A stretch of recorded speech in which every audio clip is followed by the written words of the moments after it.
Fish Project is a collaborative initiative working to promote fisheries recovery in the Mesoamerican Reef region by advancing research, monitoring, community engagement, and protection of fish spawning aggregations, critical to the life cycle of commercially important fish species. These efforts contribute significantly to marine biodiversity conservation and sustainable fisheries management practices in the region.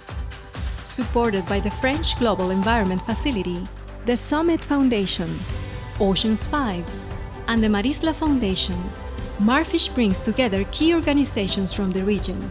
Together, these partners have advanced our understanding of the Cayman Crown Reef and the dynamics of FSA and implemented conservation measures to protect these critical habitats.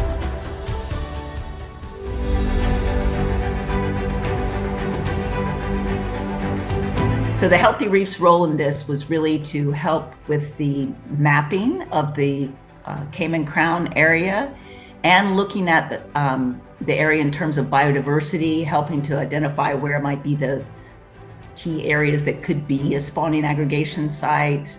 Then we also had the general work that was monitoring the health of the reef in the areas around these FSAs and throughout Cayman Crown. We want to know that the habitats around these spawning aggregation sites are being maintained so that you still have the coral species that form the framework that give these fish their home. For monitoring the reef in Cayman Crown, we've been using a lot of technology. We've been tracking health of the reef using diagram methodologies, but we've also been applying a novel technology that's called photomosaics and photogrammetry. So basically it's taking a lot of pictures of the reef, stitching them together, and then we create a model of how the reef looks. And the monitoring of acoustics for fish spawning aggregations has also been one of the highlights of the project as well. One of the major findings was the high coral cover in some of the sites that we've been monitoring, really high coral cover of 77% in a specific reef.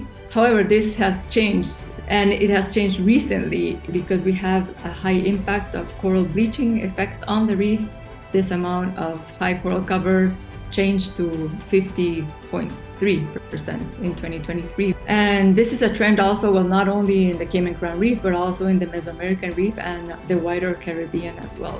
So when we know the state of the reef and how it has been changing, we can do more strategic and management interventions to improve the reef health. So we have used the results of all this monitoring that we've done to help encourage the governments of the region to really go for full protection, where the reef can be in its natural state, replete with large fish that can reproduce and replenish those areas outside of the fully protected zones. From the data that we've looked at, the fish biomass, you can really see that it's that fully protected zone where there's absolutely no fishing allowed. That's where you get the biomass of these larger fish. It's just been a really great partnership, getting everyone together and planning how to do more work. So we really hope there'll be a phase 2 so we can continue all of this collaboration. Together, we can continue to protect this vital region and ensure its biodiversity and ecosystem services thrive for generations to come.